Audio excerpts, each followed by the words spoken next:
Would you like to meet the superhero coach? You're going to love today's show.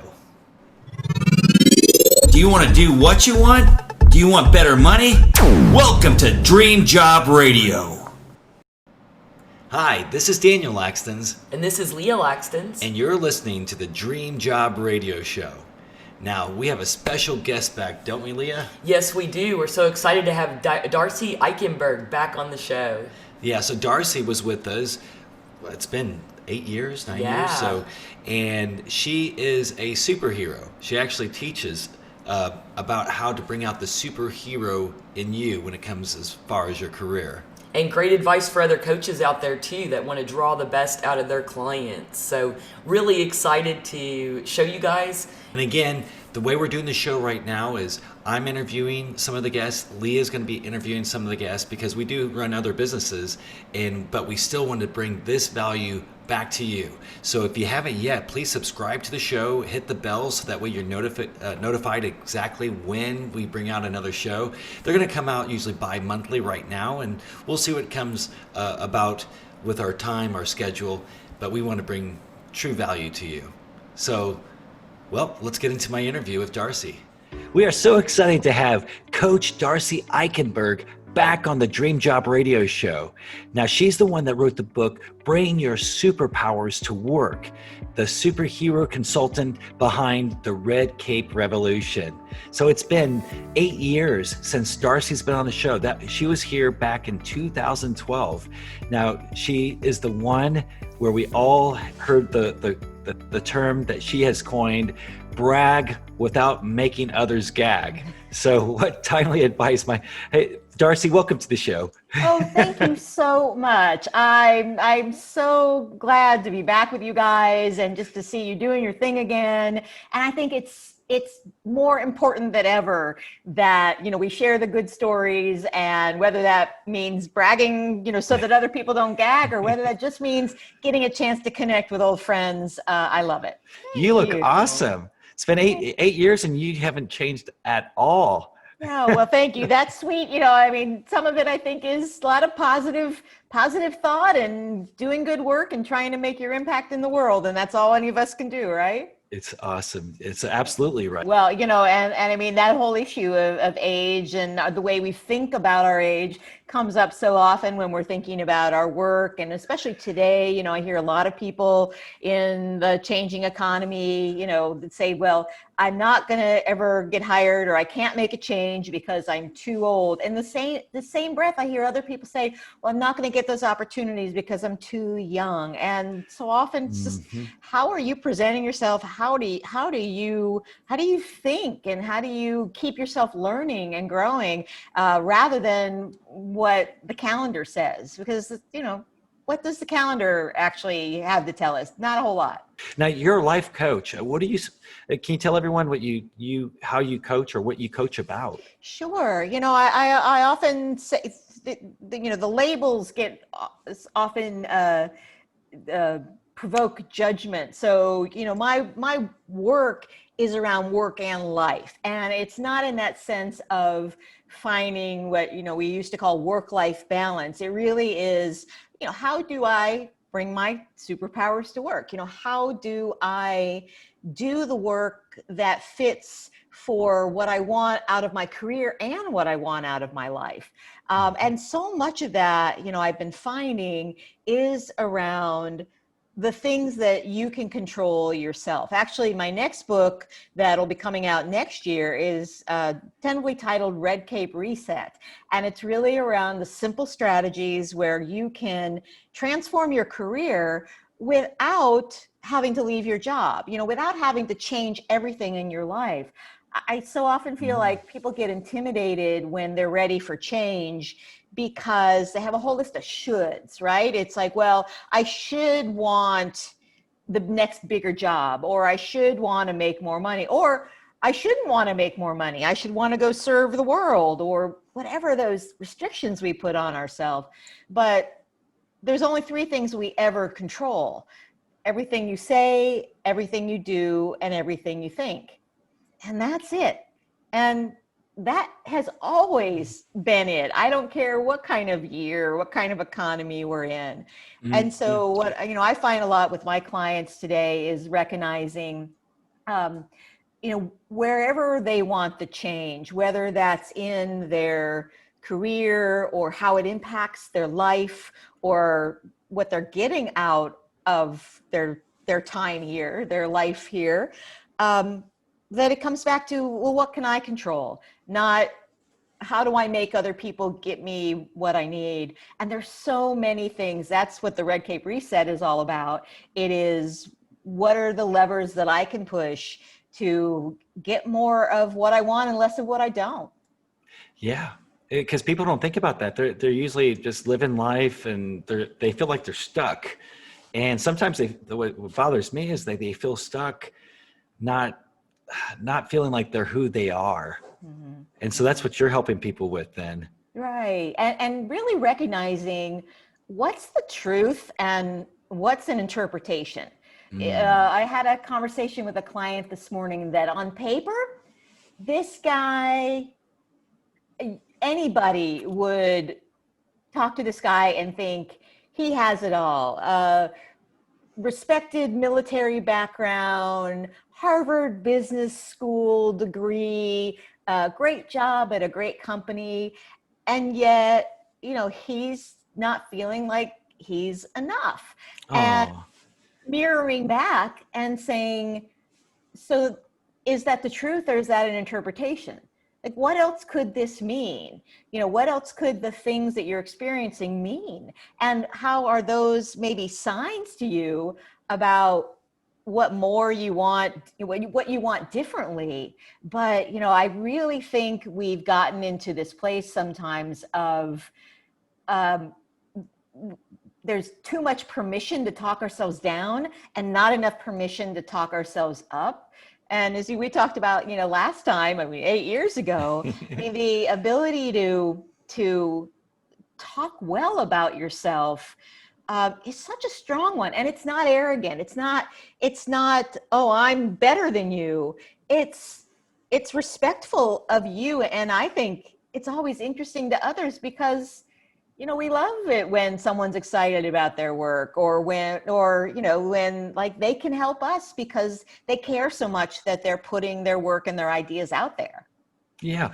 I mean, everyone wants to share their story, and that the truth is everyone wants to hear a story. So I don't know why we get in our minds that, oh, I can't say this about myself because I'm going to look this way or that way. But how will anyone ever know who you are unless you open your mouth and just tell your story? Right. Or who you want, or how are you going to, if you've been in a certain path, I mean, you've certainly had so many amazing paths in your life. If you weren't helping people understand where you want to go and what are the ways that you can help outside of a particular profession or a particular job, how would they know? Hmm. And I think it's incumbent on us, not only to tell our own stories more often, but to create the environments where we give permission to others to tell their stories. Because I work with a lot of leaders and leader level people, and sometimes as simple as taking 3 or 4 minutes at the beginning of an online meeting, and instead of just diving into, here's the list of everything that's broken or here's the to-do list, to say, hey, just before we get started, let's just do a quick 30 seconds each of one thing you're proud of this week. One thing That's that went nice. one thing that went well in the past month. We just did this morning, and it's amazing to me how that can change people's demeanor, because how often do you get permission to say the thing in a traditional workplace? In what we do as entrepreneurs, uh, that's how we let the world know about ourselves, is if we're not sharing how we can help, then um, then shame on us, because no one will know about it. But a lot of my clients come from traditional corporate backgrounds, and finding those little simple spaces to invite somebody else to talk about what's going well can make a huge difference. I love it. So what you're saying is not only, as the owner of a business, or if you're managing a group, then to take a chance or take an opportunity to actually give all your employees permission to brag. It actually sounds like it's a very beneficial a Yeah, process for well, them. and you know what happens? So when I do this in groups, and we might go into breakout rooms, or in the days where we would do physical meetings, which will happen again, but people are kind of intimidated, like, well, what am I proud of? What have I done? All I can think of is everything that I haven't done and haven't achieved. And people assume no one wants to hear about what they're proud of or what they've done. But every single time I've ever done this, the reaction on a listener's part is, that was so cool. I had no idea that was going on for you. Even if they're workmates, even if they know each other, they've been on the same teams. So it's just a simple little tool that for you to take the lead, to just invite somebody to have the opportunity, give them the permission, the space to share a story. You make it okay. You make it safe. That's really interesting, because when you think about it too, a lot of, there's a lot of drama sometimes within certain companies, and a lot of that drama is based upon information that other people don't know about other people. Mhm. So when you take a chance to allow them to have this kind of commentary within a group, like what you just said, it's like, wow, I had no idea that so and so that happened to them or for them. That's Right. it's kind of cool. So whether it's a positive, say if they shared, well, my mother's sick or something like that, well we can feel that empathy with that person. But when someone says, oh man, I landed this gigantic customer, then it also can encourage someone to say, well, if they can do it, I can do it. So Right. that either way, I can see how a company can grow drastically by using that technique. Yeah, and to be able to do it not only with your teams, but you can do that with customers, with clients, with outside vendors, because the truth is that whether someone's watching this during the pandemic, when the world has been shifting, Hey, or and to or to we or should just 10 tell years from everyone, now. if you're watching this, you may have not known this, but there was a pandemic at one time. So I heard. That's what Yeah, we've that's heard, but I don't know. We haven't experienced it ourselves. exactly. But the truth is that human beings are always naturally hungry for connection. And how do you connect? Connection is going a little bit deeper on a story. And one of the things that I've seen in a lot of my clients has happened during the pandemic is that some of the bars have come down of how we connect and what we talk about. The fact that we're here on video, and you see what's on my bookcase, and I see the instruments in the back, or the That's pictures. And actually my personal nightclub. okay.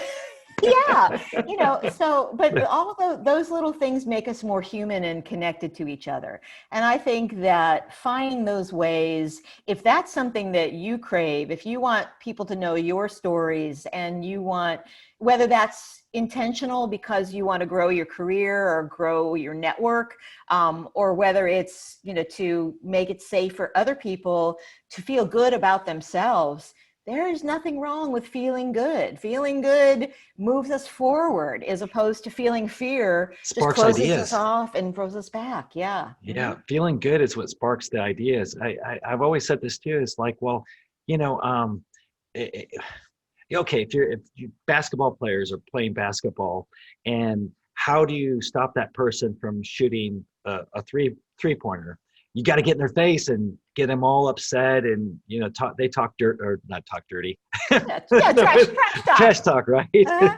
It's like, hey baby, you look sexy. Yeah, that's dirty, stop it. No, it's That like, might stop not them in that their kind. tracks, depending That's, on the team. I don't know, no, but they may actually hit that three pointer. That's the point, right? So no, but the thing is when we're upset, you can't think clearly and make a decision, a life decision. And so, but when we're happy, that's when we can make decisions. So how can someone, Darcy, how can someone get into that happy place in a time like we're living in right now, to where they can feel happy and then think clearly to make a proper decision Yeah. where to go next. Well, sometimes I think the word happy is overused because I think that, all emotions are, I mean, they just are, right? When we put the different judgment about it, but I always think about what is the emotion that's moving you forward, and whether that's happy or whether that's excitement or whether that's curiosity or whether that's the good kind of stress that says, yeah, this is hard, I haven't done this before, but I'm willing to try, I'm willing to learn, kind of that hunger to move forward, as opposed to the emotions that close us off and pull us back, what keep us in fear, that make us play small. So, I often say emotion puts you in motion, and thinking about what's the motion I want to be in.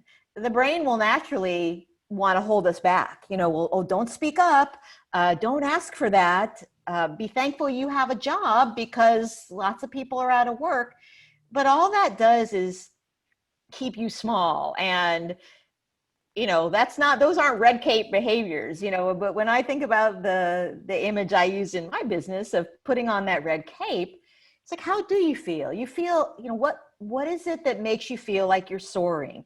And often it is when you're connecting, or when you're making an impact, or you're helping someone you care about, or your cause, or your community, and recognizing, how do I get myself in the state of those emotions? I might have to make a conscious choice to let go and say, you know what, that fear, it's going to be there, but it's okay for me to enjoy having this conversation with this person. Or maybe I can help them feel excited, and some of that rubs off on me. So, being able to just be more intentional about, how do I want to feel, whether it's in this job or in this moment, I think helps us, a lot, be able to make the choices that keep us making progress. Absolutely. Yeah.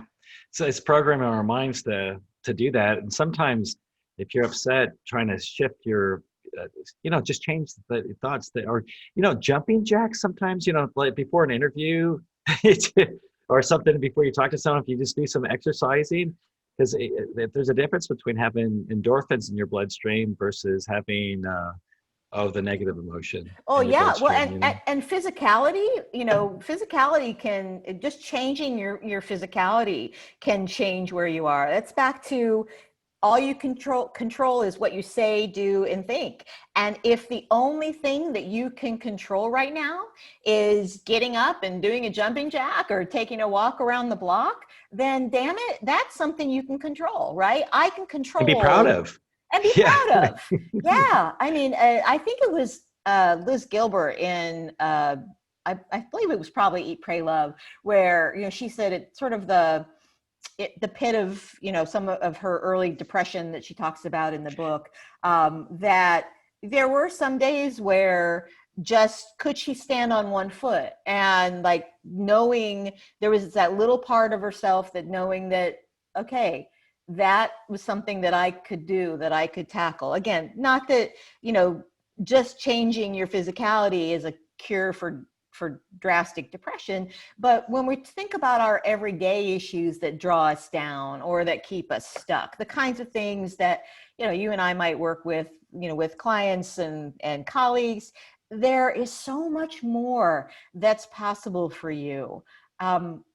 People who are looking to make some kind of a change, or have been in a role for a long time and kind of stagnating, when we connect, I'm often surprised how much they haven't just started a new conversation. They haven't just reached out to somebody they already know and said, hey, what you do is kind of interesting. Tell me more about it. We have more access and more control than we think we do. And so I think we just kind of mentally need to do that red cape reset once in a while, and shift from where, we're kind of feeling stuck and on the ground, to where we can soar more. I love it. It's beautiful. See, the superpowers, and that's the truth. Yeah, it looks like My you. light, my looks like my lighting is acting up a little You know what bit. that So, is, don't you? That oh, that's that's the glow of an angel. thank you, angels. We can always use them. So there, we'll Oh, try there you that a go. little bit That was more. awesome. I So. loved it. I was gonna say, I sat there. I said, "Oh my goodness, I can see auras now." Or a little more better than I was earlier. Yeah. No, that So. so and that so what I love about you is that you know the reason why superheroes were written about back, when they started writing about superheroes was during World War I, World War II, because everyone was afraid. Yeah. And what you're doing is helping people to realize that don't be afraid. You are a superhero, and it's time to take that back. Have that childlike person. It doesn't matter what age you are. We can all do this. Yeah. Darcy, you're an inspiration. Oh, you well, know. thank you. Well, thank you, Daniel. I truly believe that there is something that's unique and special about every single one of us.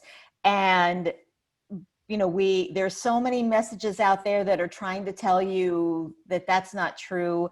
And I just think it's a lie. And Mhm. if I have the ability to control my thoughts, and I can choose the thought that keeps me small and in fear, or the thought that makes me feel good and makes me have the confidence to reach out or to help somebody else feel good, then why wouldn't I choose the better thought? And so, being able to do that, it's kind of what we're doing in Red Cape Revolution and what we're doing with Red Cape Resets, and being able to really help people to be able to change their life at work without having to change every single thing in their life. That was your first book, the Mhm. um, Su- Bring your superpowers to House to work. Work, Right. and Uh-huh. so you're working on a new book now? Yes. So Red Cape Reset. That's what the tentative title is. I think that's what's going to stay. That is scheduled for fall of 2021. So, but 9 months away or so. So we're in the draft stages on that, and about third of the way through. It also is really based on an audio series that I developed during the beginning of the pandemic, when I asked my audience, how, you know, how can I help you? And people said to me, we just need encouragement. And so it's a redcapecareer.com. There's a daily audio series that are just little 5-minute snippets that are just some Oh, encouragement, just simple, just ways to kind of shift your mindset a little bit and make a quick check that, to help you keep managing through your day. So where that's a can they tool find that we have that? out there. That at redcapecareer.com, Red Cape Career. you can sign up to get that in email. Then every weekday there's an email from me for it's about 25 days. Oh, So but and then the book has kind of come out of the response to that. The response to those audios have been great. And so having those simple strategies to help you transform your life is something that, hey, we all need a reminder now and then. absolutely. Well, it's been awesome having you on the show, Darcy. Uh-huh. What other ways can they connect with you? So anybody can go to redcaperevolution.com, and right there we have join my insider community, which is where I talk to people in email every week, and it's just kind of a simple usually a little story and a tip or a tool, and it's where I share all my best things first. So you can sign up at redcaperevolution.com or redcaperevolution.com/insiders, so for my insider community. And then also LinkedIn is the place where I hang out most on social. So I'm just Darcy Eikenberg on LinkedIn, and I love to connect with people and connect them to others in my community. And we all need more connection and support than ever. So always happy to do that.